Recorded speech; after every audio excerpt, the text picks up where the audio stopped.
เว้ยเฮ้ยมันได้นี่ว่ามันง่ายเด้เนาะแม่ฮะ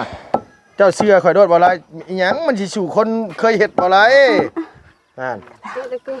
โอ้เบิ่งได้แล้วบ่นี่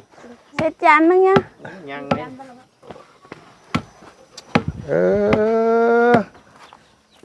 ง่ายปะนั่นได้พอพรนี่น่ะทำไหมนะต่ำถึงมือข่อยดีกว่าถึงมือนางพรบ่ได้แต่ถึงมือบ่ได้ดิโอเคอยู่พี่น้องเ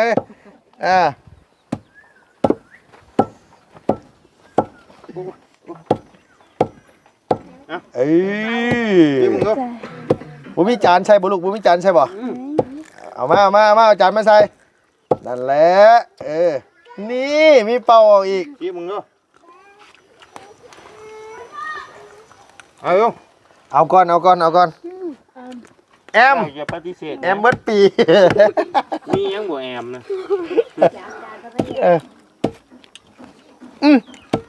ก็แอมคือน้องมันว่าอีหลีได้หรอบ่ล่ะภาพยนตร์กินข้าวกับภาพยนตร์บ่แม่เอื้อจะเป่าใช่ได้บ่เป่าก็จะนะทุบเลยได้เอือกเข้า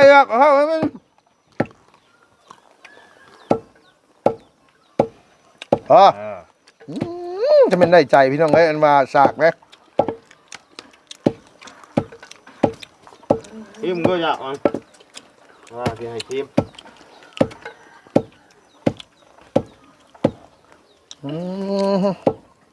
โอเคแล้วพอได้ละชำนาญนะฝุ่นอีแม่แล้วยิ้มเปื่อยอยู่แล้วว่ะจากไหนสู้กับกินโมเบิร์ตแล้วว่ะเนี่ยจับขึ้นมาตัวนี้ยังโมใหม่ตัวนี้เอาไปจี้ไหมล่ะจี้ไหมตัวนี้แอมเนาะพ่อเนาะ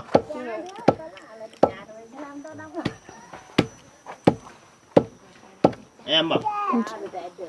เจ้าแม่ยังนะแม่มุกหน่อไม้โอ้ยเอาไปใส่เอามาให้ลูกโอ้เอามาให้ซุมเฮานี่บ่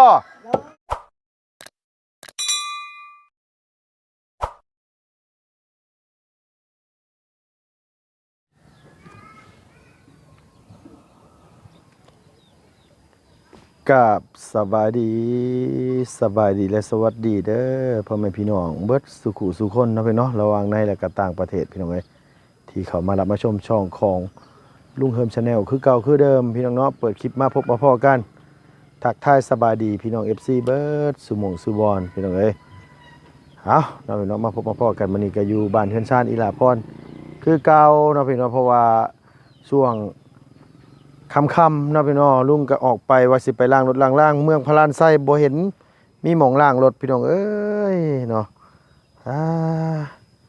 เปื้อนดีรอพี่น้องรถก็ได้เนาะ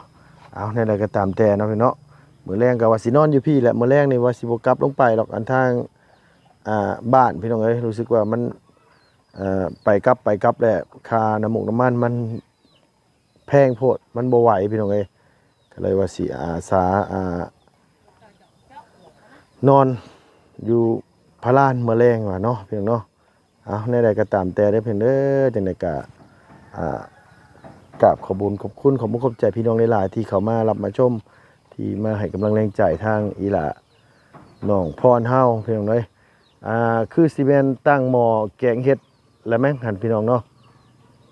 น้องเพิ่นกำลังแกงเห็ดไว้กินแรงมาจากพี่น้องเนาะโดย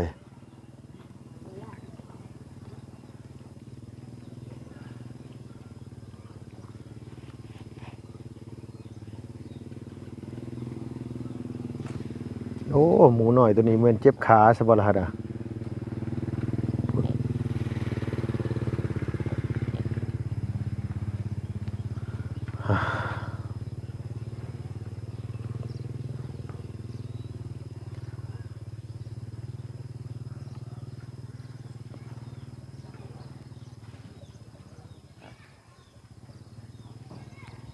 โอ้น้องอีหล่าเพิ่นแกงเห็ดบ่นางถ้าเบาหญ้าบ่ไหวแล้วเนาะ บ่ท่าแล้วเว้ายาวนี่เนาะมาคำโพดพี่น้องเอ้ยเอิ้นถามน้องเพิ่นกำลังอันว่าตั้งหม้อแกงเห็ดอยู่หั่นโอ้ยไว้กินแรงนึ่งแล้วบ่ล่ะข้าวน่ะนึ่งแล้วป้านึ่งแต่เว้นนี่รอพี่น้องเอ้ยพุ่นไปเอายังแล้วแม่นั่นน่ะใบมะขามโอ้ใบมะขามเอาใบมะขามมากกะโอ้โหพี่น้องเอ้ยใส่พอเป็นวิธีพระอีตูก็บ่ได้มีได้หั่นน่ะโอ้โดยอยู่บ้านเฮานี่บ้านเนาะพี่เนาะใบมะขามนี่ก็ใส่ต้มอึ่งเท่านั้นแหละพี่น้องเอ้ยต้มเขียดขาค่ำซั่วแซ่บโพดแหละเนาะพี่เนาะทางอันน้องพรเพิ่นไปหาเห็ดเพาะมาถาเบาเหย้าว่าสิไปแกงว่าซั่นว่าเบาเหย้ายังบ่ทันได้มาอยู่ตอนนี้ก็4:00 นแลงแหละบ่ติน้องเพิ่นแล้วพี่น้องเอ้ยหิวข้าวหิวน้ำเลยเนาะพี่เนาะอ้าวแนวใดก็ตามแต่พี่น้องเอ้ยอันนี้ก็ทางทีมงานว่าสิให้เบาไล่เอาจักรสติงมาตัดไม้ต้นพร้าวนี่พี่น้องเนาะกิ่งออกไปมันอันหลายอันพี่น้องเอ้ยกิ่งออกไปทั้งพุ่นคือสิไข่กว่าเนาะพี่เนาะโอ้คันขอดไม่จิกไม่ห้างนี่คักได้พี่น้องเอ้ยนี่เห็ดบดเห็ดขาวออกเด้อโอ้ยซ้ำสิกินแต่ต่อไม่อันขอนไม่บักพร้าวนี่มันบ่รู้ว่ามันเห็ดอีหยังออกอยู่บ่อันนี้เห็ดออกอยู่บ่แม่มีเห็ดหยังออกอยู่บ่ต้นบักพร้าวนี่ออกอยู่บ่กินได้บ่จักว่าซั่นว่าเอ้ยโดยไปพี่น้องเอ้ยมาช่วงค่ำๆแรงๆเนาะพี่เนาะมื้อนี้ก็ลุงก็พอดีว่าแล่นออกไปสิล้างรถล้างว่าสิมานี่แหละพี่น้องเนาะโพดปล่อยขายก่อนพี่น้องเอ้ยรู้สึกว่ามันจังไดนะพี่น้องว่ามันเฮาเล่นไปแล้วมันมีปัญหาเพื่อเปลี่ยนเจ้าของใหม่เปลี่ยนคนขับใหม่เพื่อเพิ่นอยู่น้ำกันยันว่าเพิ่นคูนน้ำคนอื่นนะพี่เนาะยันมาอยู่กับเฮาเลยเพิ่นบ่ถึกฉลกกันก็เลยว่าสิปล่อยออกน้องเนาะโดยไปพี่น้องไปหาทางอีหลาเพิ่นก่อนพุ่นน่ะเฮ็ดหยังบุญแกงเฮ็ดเพาะว่าซั่นว่าไป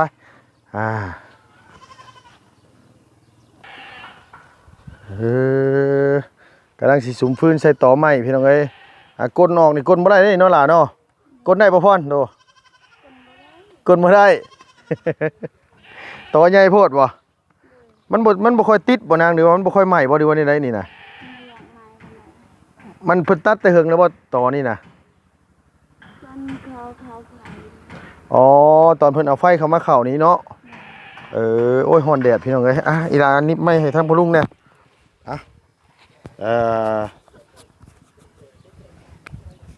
เฮ็ดหยังกินก็ต้มเห็ดเพาะต้มเห็ดเพาะเลยไปเบิ่งก่อนนึ่งแล้วเข้านึ่งแล้วเรียบร้อยแล้วเลยผู้น้อยนั่นไปใช้จับผู้น้อยนะไปเล่นบ่ลูกเจ้าไหนนอนเพิ่นในตู้นอนอยู่ในตู้เลยชั่วโมงนี่ตัวนอนนี่บ่พรหรือว่าตัวนอนอยู่ในตู้ตัวละนอนนำแม่พอบ่ได้เลยฝนบ่ตกก็นอนอยู่นี่พอบ่ได้มือพอนอนนะ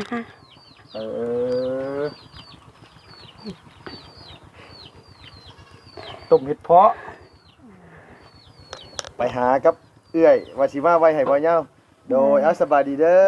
อโดยสบายดีมายังไม่ตู้เจ้านั่นน่ะมาชงกระตุกนี่เอาน้ำโอ้มาน้ำเพิ่นมาขอน้ำเพิ่นมื้อกินบ่โดแซ่บอยู่บ่รสชาติเป็นจังได๋แซ่บกินได้อยู่บ่โดไปหากับเอื้อยไปจักชั่วโมงนี่ได้ซำนี่ได้7:00 นไปแต่7:00 นเลยกลับมาจักโมงก็10:00 น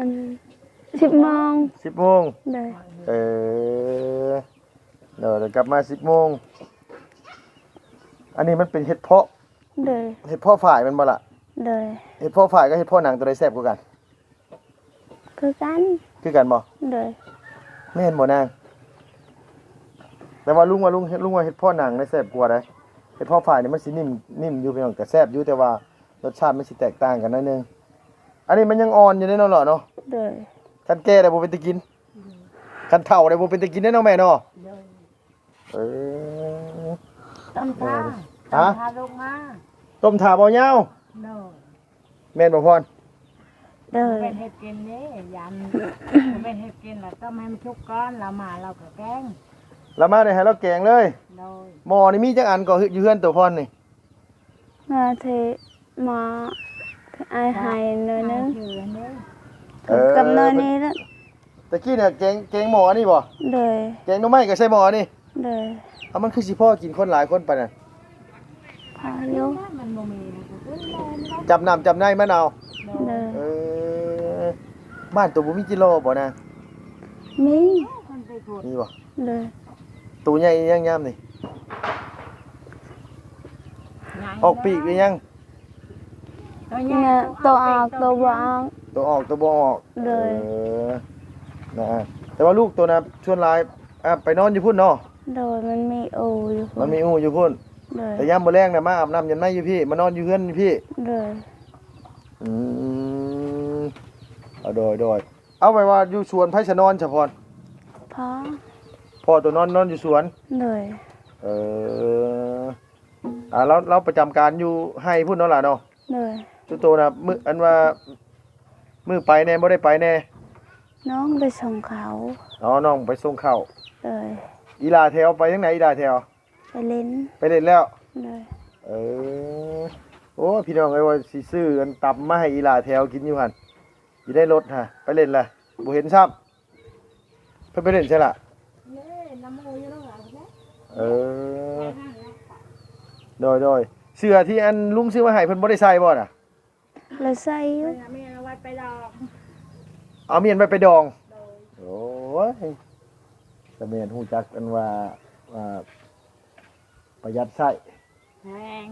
แพงเนาะ แพงหาบ่ได้โอ้ยดีใจท่าทางกะ ดีใจแฮง ดีใจแหง ตัวมีจักตัวฉะนั้นเสื้อผ้าตัว ไม่เยอะอายมาให้เด้ทั้งวันเลย โดยไอ้เอามาให้ได้และมีหลายตัวอยู่ โดย พอได้ใส่อยู่เนาะ โดย เออโดยอีแม่เฮือนเจ้าอยู่ไส อยู่หนึ่ง หลังใหญ่บ่เฮือนเจ้าก็ได้ โดย อยู่กับไผ อยู่พอดีลูกไปเฮ็ดงานอยู่ในตลาดนี่แหละ บ่ลูกแม่มีจักคนลูกแม่น่ะลูกเจ้ามีจักคน ผู้ชายผู้หนึงผู้หญิงผู้หนึง มีลูกแค่2คนน่ะบ่ โดย เออ ผู้หนึงหันอยู่ต่างกัน ผู้หนึงอยู่ไสผู้หนึง อยู่บ้าน ไก่เหือกเนี่ย เออแต่ว่าเพิ่นอยู่แยกเนาะ โดย แต่ว่าแม่น่ะอยู่กับลูกชาย บ่ลูกชายปะแล้ว ลูกชายปาแล้วขึ้นได้ไดก็บ่เข้าใจเพิ่นอธิบายให้ฟังหน่อยพ่น แล้วลูกชายอัน ลงทุนตัง ลงกันตังแล้วก็แบบเขาว่าปะกันห่างกันกับแม่ อ๋อคือพิษให้กัน โดย บ่ได้พิษเลยให้บ่ได้พิษเลยเลวหยังเลย โดย แต่ว่าคือเพิ่นบ่อยากเบิ่งเฮา โดย แล้วไผสิหาข้าวหาน้ำให้แม่กินซุมื้อนี่น่ะ อะไรถ้าเขามาที่ตลาดนึงคันเขาบ้านได้กิน สมมุติว่าเขามาแล้วเขาซื้อมาฝากให้ได้กิน โดย คันบ่เขาบ่ได้ซื้อมาฝากได้ซะ เขามาชม เออตอนนี้เนี่ยอยู่เฮือนผู้เดียว โดย เออ มีลูกอยู่ผู้เดียว มีอยู่ลูกแต่อยู่ผู้เดียว โดย อ่า ลูกชายเขาบ่ได้เบิ่งบ่ได้แย่งปะแม่ ลูกสาวเด้ ลูกสาวบ่ได้ปะ ลูกสาวน่ะเบิ่งอยู่เนาะ โดย ลูกสาวเจ้าบ่ที่ไปเฮ็ดงานตลาดน่ะหรือว่าลูกเคย โดย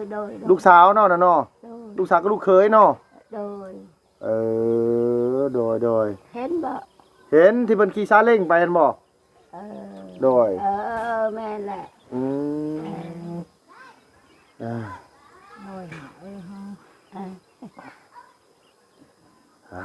บ่ได้อยู่แบบนี้แหละอันนี้ พ่อน่ะ ก็ อันว่ากินน้ำใช่ฉลาดเจ้า กินน้ำนั่นนี่คือกัน กินอยู่นี่ซุมื้อนี่ เลย น้ำอันนี้มันรสชาติแบบใดคือกันอยู่กับน้ำสร้างน่ะ แต่น้ำสังมันจาง น้ำสร้างน่ะมันจาง แซ่บกว่า อันนี้แซ่บกว่า เลย เดี๋ยวลุงสิบอกวิธีเด้อคันว่าเจ้าสิเอามื้อกินน่ะ เลย เจ้าต้องสูบไว้แต่ตอนนี้ตอนมื้อเช้าจังกิน แม่อยาก มันแตะกอนมันบ่ทันได้ตกขี้ดินมันบ่ทันได้ตกแบบว่าเวลานั้นน่ะเฮาเมื่อแหละก็คันเฮามีคุมีอุอหย่างสิเฮาก็ถอกไว้ก่อน โดย ถอกไว้อุหั่น โดย ขี้ดินมันยังบ่ทันลง โน้ยขี้ดินมันบ่ทันได้ลงแล้วกินเข้าไปแล้วมันเฮ็ดให้มะไข่หลังเฮามันเสีย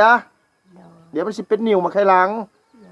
บ่ซั่นก็มีผ้าขาวแม่ก็กองใส่ผ้าขาวเอาแต่น้ำมันนี่มันก็สิไข่กลัวอยู่พี่น้องไข่กลัวน้ำสร้างนั่นอยู่น้ำสร้างหั่น ใครว่าตั้งมันแซ่บแน่ ฮะ แซ่บ แซ่บบ่ อันนั้นมันแดกนี่ได้ อันนั้นมันแดงเนาะ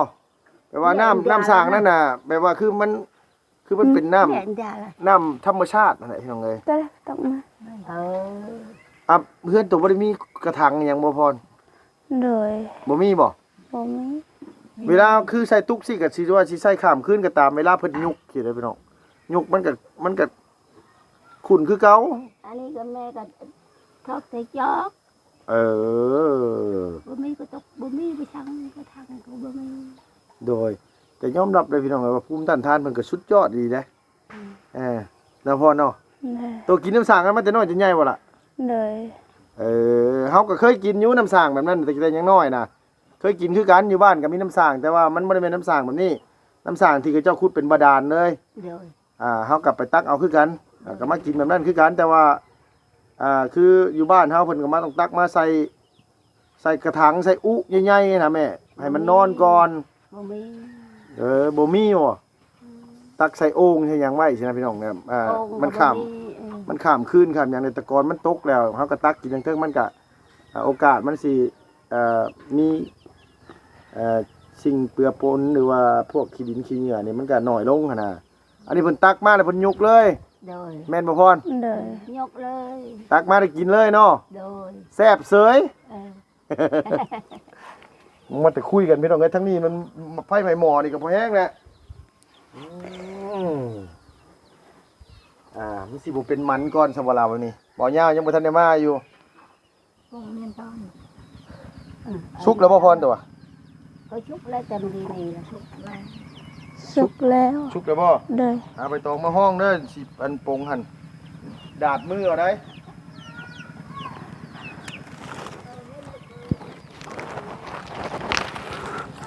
เห็นเจ้าเห็นอยู่ ต้องเอาไว้ในคุกอย่าแฟนเอาไว้เดี๋ยวไอ้มา ผมเอาไว้ในคุแขนเอาไว้ใส่ที่ไอ้มากเลยนะกระถางนั่นกระถางไม้สะพอน กระพุ้ย นี่กระพุ้ยไผ่น่ะ กระพุ้ยหันนี่ กระพุ้ยชื่อเจ้า โดย ชื่อเจ้าคือผมไปสูบน้ำไว้หันไปล่างกระพุ้ยให้มัน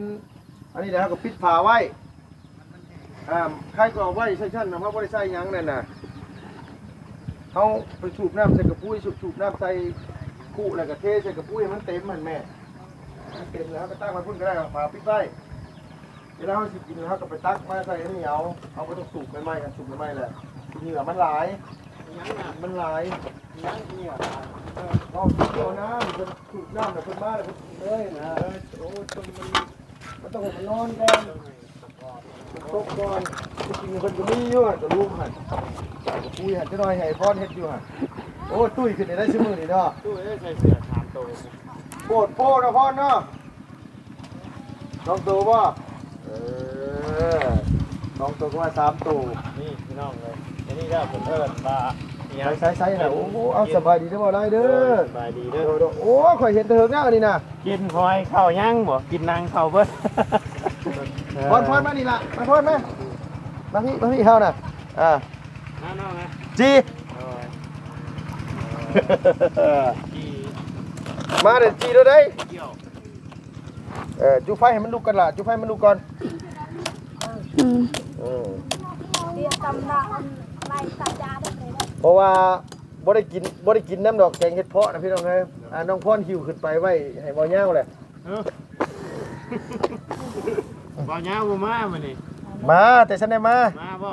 มาน้องพรเนาะ โดย จักหน่อยเพิ่นก็มาฮอดจักหน่อยหั่น โยกของแนวว่าบ่ยาวบอกว่าสิซื้อน้ำอย่านางซื้อเครื่องมาใส่เด้ ความหมายแนวนั้นไหนลุงเอ้ย โดยความหมายแนวนั้นไหนจังหวัดถ่าเด้นี่ ตำตาแล้ว เป็นตาดูโตนน้องเนาะเอาถึงได้ก็ได้อันว่านางอันหยังว่านางอันว่าอันนี้ยังบ่ทันได้มาอยู่พี่น้องเอ้ยมันมีแนวมาฝากแล้วได้หั่นน่ะ พ่น อันนี้มาเลยใส่ส่งให้หลานนี่เลยลูกเด้อ โอเค ต้องก็กินมาพร กิน อันนี้สื่อพรคำพี่น้องเอ้ยด อย่ามาพี่เลยล่ะเด้อหัว จะว่าหยังกินนี่ ฮะ จะว่าอะไรกินนี่ ด ดำ ำเอ้าไผสิมีเสียสิเจ้าน่ะบ่ฮู้ว่าน้องชื่อด โอ้เจ้าชื่อดำบ่ ำฮะ เจ้าชื่อดำบ่ ฮ่าแม่นบ่พร โดย ฮ่า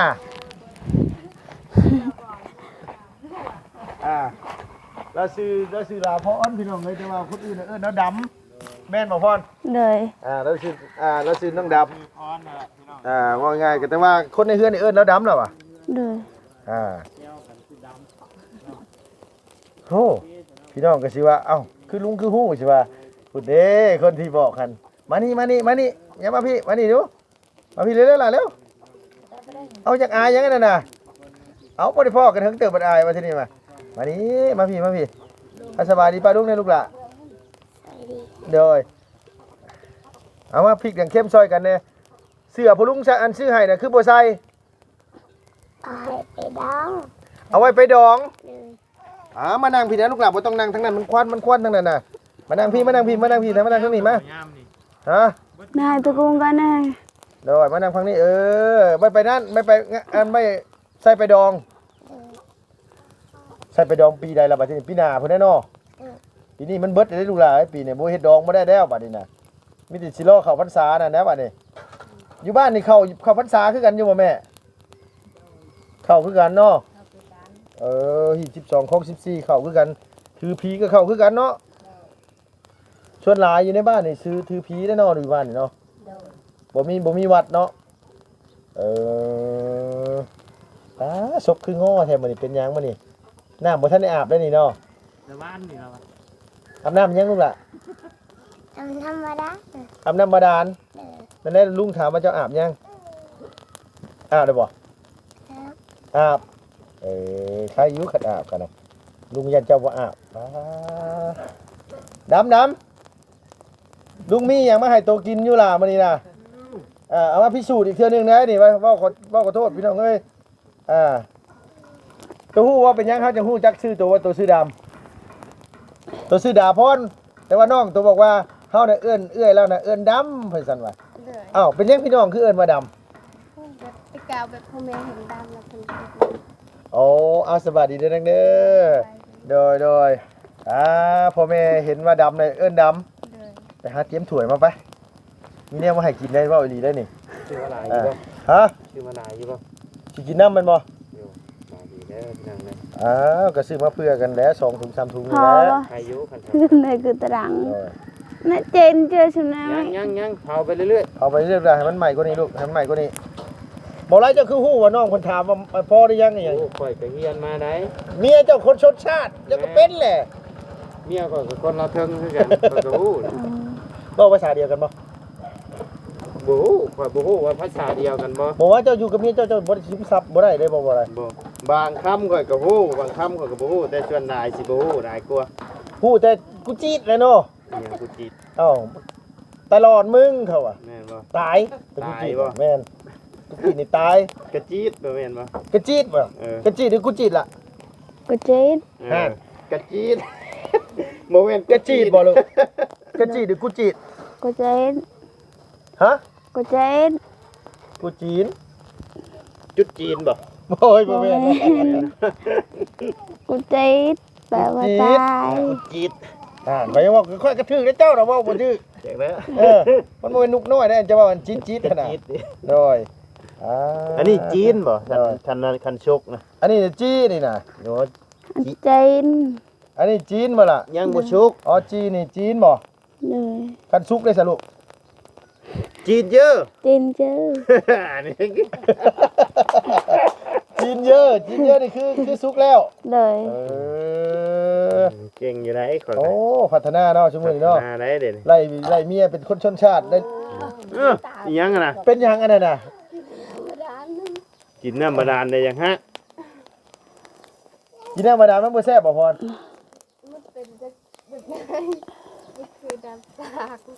มันจางบ่มันจางหรือมันเค็มมันสีเข้ม เออ พอนะ บ่ ใช่อีกยังบ่ชุกอยู่ฮะ มันยังแดงๆอยู่ลูกหลา เอาจนมันดำเนาะ คือตรัง ตารางนี่คือหยังล่ะ บ่ฮู้ ตารางนี่คือฮู้บ่ โดย แม่นบ่ โดย เป็นไหนเขิน บื้นเช้านี่สิเข้ามาแต่เช้านี่พาไปหาเฮ็ดนะบื้นนี่เด้อ ไปหาเฮ็ดบ่ไปหาเฮ็ดอีกแล้ว เอ้าว่าสิพาไปนายังเว้าอยู่บื้นนี่ล่ะ โอ้คันลุงเฮิมไปน้ำนี่รับรองได้แกงเนาะเฮ็ด โอ้คันข่อยไปนี่ได้แกงอีหลีบ่ได้บ่ต้องห่วงคันข่อยไปนะ โอเค โอ้ยยังเว่าอยู่รอเบาหญ้าซื้ออันว่าอย่างนะ มาน้ำอย่านาย โดยเอาพี่น้องเอ้ยอันนี้ก็กำลังจิจีอันว่าหนังลุงซื้อแนวกินมาอยู่หั่นมีแต่ว่าอันว่าน้องเพิ่นกินหนังชุบก่อน เด้อ มาได้นี่ ไปใช้น่ะ โอ้ไปสิไปเพื่อนผู้ที่เพิ่นอันนั่นก่อนจักหน่อยนี่ เอาเจ้าสิบ่กินน้ำข่อยบ่ โอ้ก็ยังว่ามาได้มาไวๆได้บ่ โอ้ยฉันก็ไปก่อนซะไปก่อนซะคันไปนั่นก็ไปก่อนซะว่ะโดยใช่นางไปทุบอยู่ใช่น่ะทุบชะคอนี่ได้บ่ โดย เอายังทุบเลยน่ะซากอยู่ไสล่ะหาซากมาแม่บ่ได้ เฮ้ยมา แง่น้องเพิ่น มาฉากมาโอ้โหฉากกับเบิ่งแหน่เจ้าเอาให้ประชดหรือว่ามันมีแนวนี้นี่ พ่อตัวเชียวฉากนี่ทุบได้บ่นางน่ะมันได้เดี๋ยวบ่ล่ะ เอาตำสิครกมันเป็นยัง ได้เลย โอ้ ตามแบบนี้เลย โดย บ่แม่นบ่นี่ ซึ่งเรื่องแม่ บ่นะตำนี่เลยน้องตำอยู่นี่เลยอย่าพอตับโอ้ตำหลายอันบัดเดียวได้บ่น่ะ เอาบ่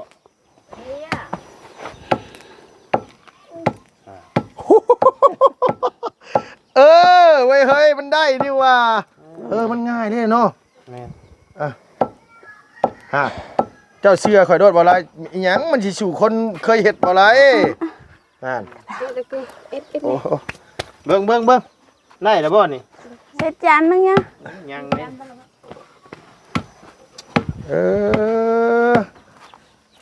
ง่ายปานนั้นได้พอพรนี่น่ะ ตำให้นะ เอ้ยต่ำถึงมือข่อยดีกว่าถึงมือนางพรบ่ได้แต่ถึงมือบ่ได้นี่โอเคอยู่พี่น้องเอ้ย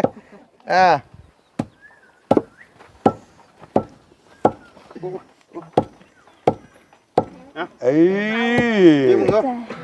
บ่มีจานใช่บ่ลูกบ่มีจานใช่บ่เอามาเอาจานมาใส่นั่นแหละนี่มีเป่าออกอีก พี่มึงก็เอาลง เอาก่อนแอม อย่าปฏิเสธ แอมเบิดปี มียังบ่แอมนะ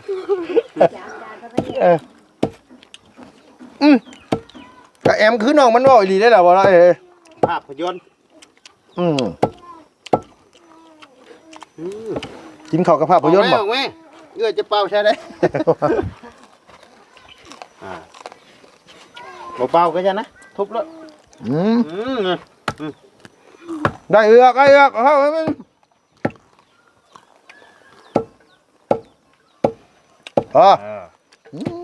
จะเป็นได้ใจพี่น้องเอ้ยอันว่าสากไหม ทีมก็อยากมันว่าที่ให้ทีม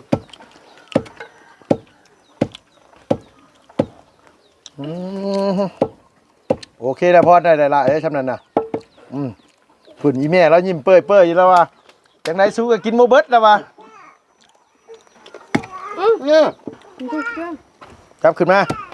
ตัวนี้ยังบ่ใหม่ตัวนี้ เอาไปจี้ไหมล่ะ อีใหม่ตัวนี้ แอมเนาะพ่อเนาะ